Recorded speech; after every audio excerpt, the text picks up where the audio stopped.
प्यारे दर्शकों नमस्कार। तारीख है आज 5 दिसंबर 2025, दिन शुक्रवार, हिंदी तिथि पौष माह कृष्ण पक्ष प्रतिपदा। आइए नजर डालते हैं हमारे प्यारे राज्य उत्तराखंड की तमाम बड़ी खबरों पर। वीडियो शुरू करने से पहले कमेंट बॉक्स में जय हिंद लिखकर हमें सपोर्ट करें। तो चलिए शुरू करते हैं। अर्धसैनिकों के बलिदान होने पर परिवार को मिलेगी 50 लाख की मदद। उत्तराखंड के मुख्यमंत्री पुष्कर सिंह धामी ने घोषणा की है कि राज्य में शहीद होने वाले अर्धसैनिक बलों के जवानों के परिवारों को मिलने वाली आर्थिक सहायता 10 लाख रुपए से बढ़ाकर 50 लाख रुपए कर दी जाएगी। उन्होंने काठगोदाम में एक कार्यक्रम के दौरान इन बलों के योगदान की सराहना करते हुए ये घोषणा दी। कार्यक्रम में सीएम ने कहा कि प्रदेश के बलिदानी की स्मृति में सरकार स्मारक बनवा रही है। इस माह 10 वीर बलिदानियों की स्मृति में स्मारक की स्वीकृति दी जा चुकी है। केंद्र की भाजपा सरकार सैन्य कर्मियों का हित सोचती है। पहले देश रक्षा सामग्री का आयात करता था, आज निर्यात कर रहा है। 30,000 करोड़ रुपए की रक्षा सामग्री निर्यात की जा चुकी है। जल्द ही ये 50,000 करोड़ होने जा रहा है। जवानों के बलिदान का ऋण न कोई चुका सकता है, न इनका बीता समय लौटाया जा सकता है। वहां महापौर गजराज सिंह बिष्ट, पूर्व DG HR Singh, national coordination committee के chairman MN Verma, sector IG Bhanu Pratap Singh, DIG Shankar Pandey, पूर्व डीसी व प्रदेश उपाध्यक्ष मनोहर सिंह नेगी, उत्तराखंड के अध्यक्ष एसएस कोटियाल, पूर्व डीसी डीएस बोहरा आदि थी। 5 दिसंबर से बदलेगा मौसम, बारिश बर्फबारी के आसार, ठंड में भी होगा इजाफा। 5 दिसंबर से प्रदेश भर में मौसम बदलने की संभावना है, जबकि ऊंचाई वाले इलाकों में बारिश और बर्फबारी के आसार हैं। इसके चलते सूखी ठंड से राहत मिल सकती है। 5 दिसंबर से पर्वतीय इलाकों में हल्की बारिश और बर्फबारी की संभावना है। खासकर उत्तरकाशी, चमोली, पिथौरागढ़ जिले के कुछ हिस्सों में हल्की बारिश होने की संभावना है। साथ ही 3200 मीटर से अधिक ऊंचाई वाले इलाकों में बर्फबारी की संभावना है।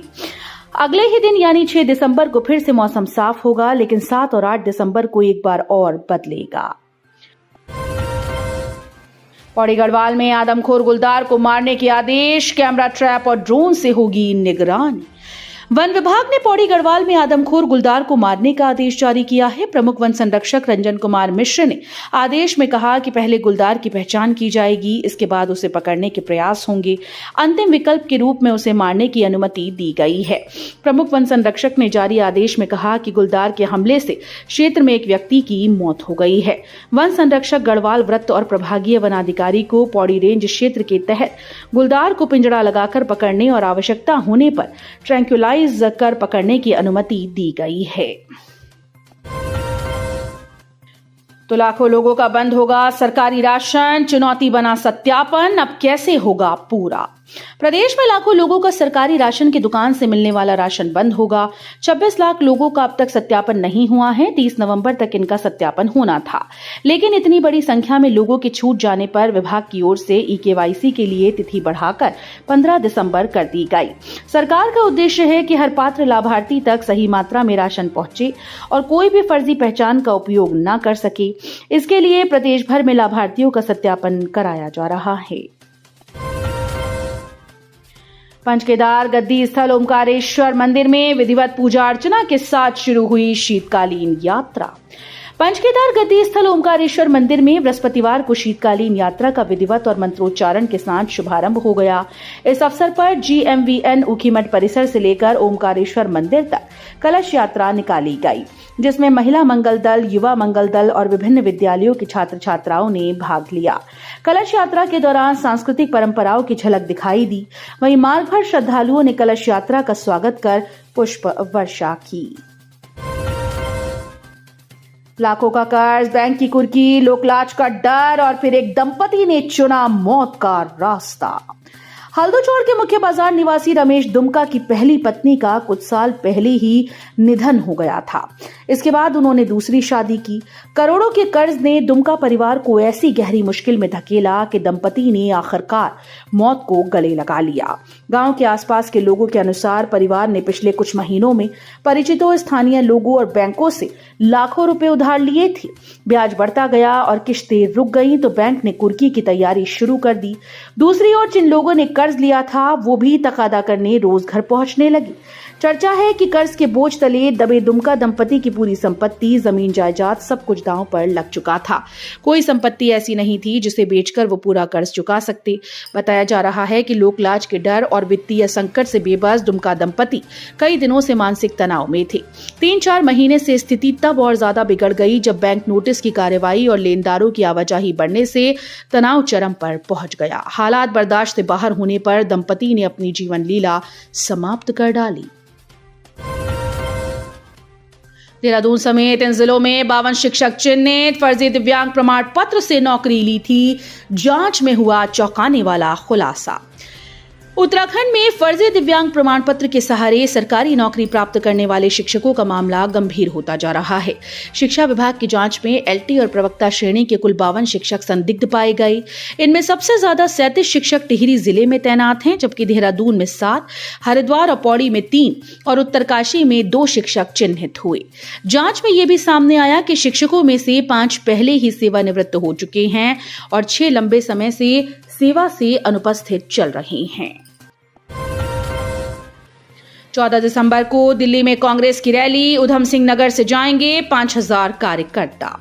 खटीमा स्थित कांग्रेस कार्यालय में बृहस्पतिवार को किसान कांग्रेस प्रकोष्ठ के प्रदेश अध्यक्ष हरेंद्र सिंह लाडी और कांग्रेस जिलाध्यक्ष हिमांशु गावा ने 14 दिसंबर दिल्ली के रामलीला मैदान में आयोजित होने वाली राहुल गांधी की वो चोर गद्दी छोड़ रैली की तैयारियों को लेकर बैठक की। खटीमा विधायक भुवन कापड़ी ने कहा कि देश में पहली चोरी तब हुई जब केंद्र सरकार ने चुनाव आयुक्तों की नियुक्ति प्रक्रिया बदल दी।